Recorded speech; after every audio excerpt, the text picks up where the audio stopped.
Welcome to the management classes. आज इस video में हम लोग डिसगाइज्ड अनएम्प्लॉयमेंट को डिस्कस करेंगे। डिसगाइज्ड अनएम्प्लॉयमेंट क्या होता है और कौन सा ऐसा व्यक्ति है या पर्सन है जिसको हम कह सकते हैं कि ये डिसगाइज्ड अनएम्प्लॉयड है। इसको हम लोग बेसिकली हिडन अनएम्प्लॉयमेंट भी कहते हैं। हिडन अनएम्प्लॉयमेंट, क्योंकि ये एक ऐसा एम्प्लॉयमेंट है जो हमें लगता तो है कि एम्प्लॉयड है लेकिन होता नहीं है। बेसिकली डिसगाइज्ड अनएम्प्लॉयमेंट को हम कहते हैं जो हमारी पूरी वर्कफोर्स है, ये हमारी पूरी वर्कफोर्स है कंप्लीट कंट्री की। इसमें एक वो वाला पोर्शन वर्कफोर्स का एक ऐसा पोर्शन जो काम तो कर रहा है लेकिन वो एक तरीके से ये समझ लिए वो काम रिडंडेंट है, बेकार काम वो कर रहा है। मतलब उसका काम से जो टोटल प्रोडक्टिविटी है उसमें कुछ ऐड नहीं हो रहा। सपोज कर लीजिए अगर 4 आदमी मिलकर 100 यूनिट्स प्रोड्यूस कर रहे हैं तो वो पांचवा आकर या तो 100 ही करेगा या अगर करेगा भी तो 101 यानी 1 प्रोड्यूस करेगा।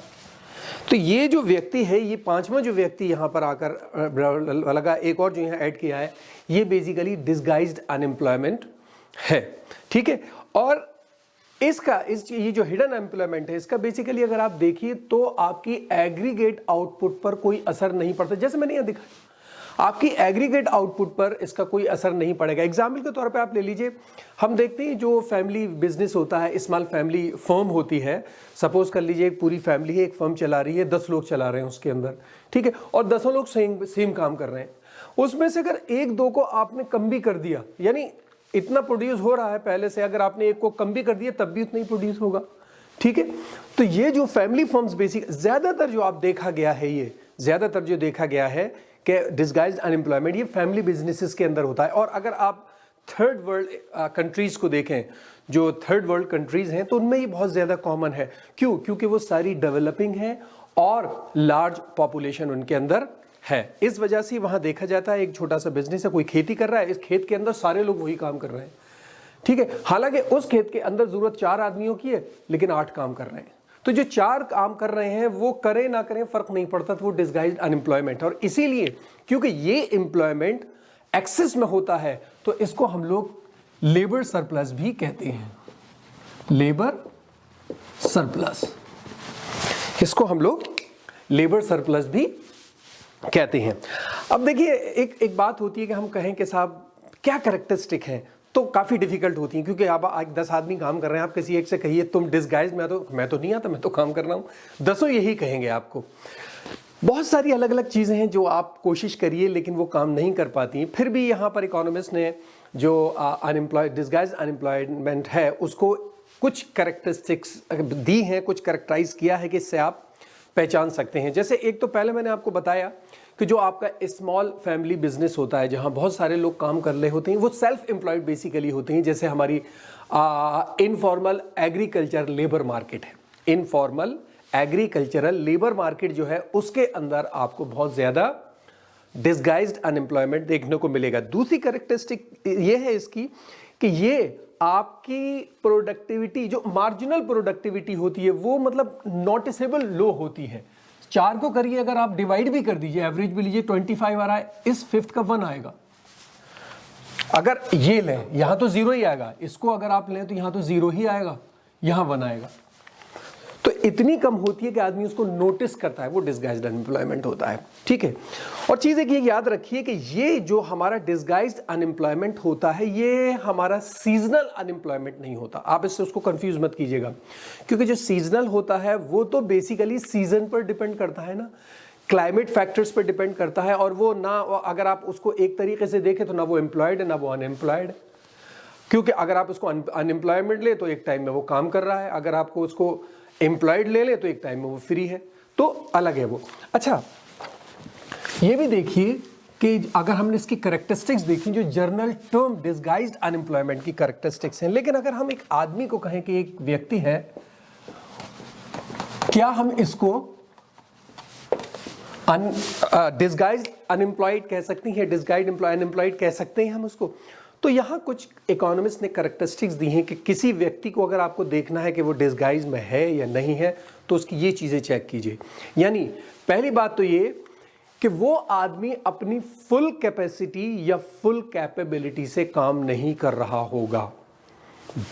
10 की जरूरत, 4 आदमियों की जरूरत में 10 आदमी काम कर रहे हैं, तो किसी भी आदमी को जरूरत नहीं है पूरी करने के लिए। अगर आप 6 को निकाल दिए 4 बचेंगे, तो फिर वो काम करेंगे अपनी फुल कैपेसिटी या कैपेबिलिटी से। कोई व्यक्ति को हटाने से फर्क नहीं पड़ रहा है, इसका मतलब वो अपनी फुल कैपेसिटी पर काम नहीं कर रहा है। दूसरी बात इसके अंदर जो ली गई, वो व्यक्ति जो आपकी प्रोडक्टिविटी, उसका काम, जो उसकी जॉब है, उसका वर्क है, वो आपकी प्रोडक्टिविटी में कुछ ज्यादा ऐड नहीं कर रहा, यानी आपकी टोटल प्रोडक्शन पर ज्यादा फर्क नहीं पड़ रहा।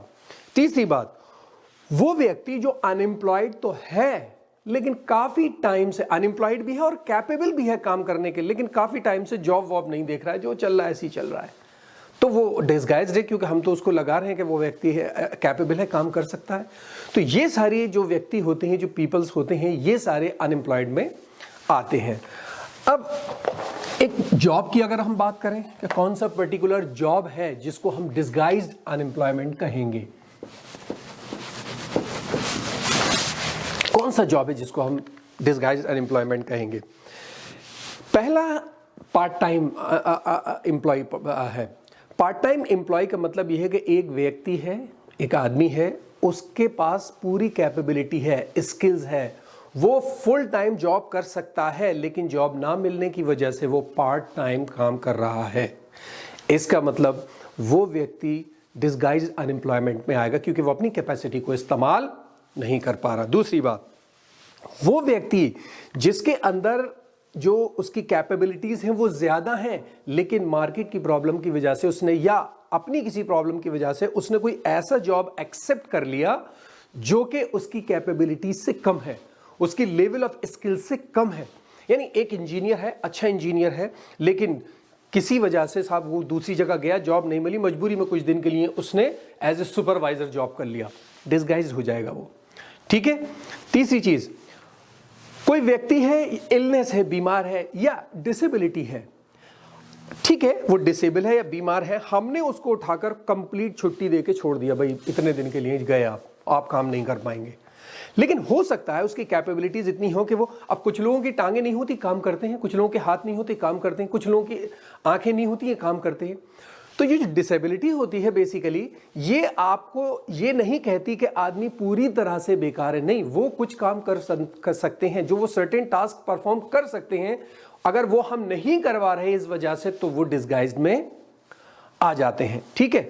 और दूसरी चीज ये बात यही है कि आदमी कोई एक रिडंडेंट वर्क कर रहा है, बेकार काम कर रहा है, यानी उससे कहा जा रहा है भैया तू रिटायरमेंट ले ले, अब तुझसे काम नहीं हो रहा, खत्म कर, तो वो भी डिसगाइज में आ जाएगा। और आखिरी बात जो रह जाती है वो रह जाती है कि वो कोई भी वो टास्क, कोई भी वो जॉब किया जाए जो कि अनप्रोडक्टिव हो, यानी मैं कोई काम कर रहा हूं लेकिन ओवरऑल आउटपुट पर उसका कोई असर नहीं पड़ रहा। कोई भी जॉब ऐसा हो, मैंने किया लेकिन वो जॉब जो है कोई खास फर्क नहीं डाल रहा प्रोडक्टिविटी पे, कोई कमाई करके नहीं दे रहा, तो वो भी ज़ाहिर है डिसगाइज्ड अनएम्प्लॉयमेंट में आएगा कि मैं एम्प्लॉयड तो हूँ लेकिन डिसगाइज्ड हूँ, प्रोडक्टिविटी में कुछ ऐड नहीं कर रहा। ठीक है, छोटी वीडियो है, बस मैं बताना चाह रहा था डिसगाइज्ड अनएम्प्लॉयमेंट किसको कहते हैं। तो मुझे उम्मीद है समझ में आया होगा। कोई प्रॉब्लम हो तो मुझे कमेंट बॉक्स में बताइएगा। Thank you so much.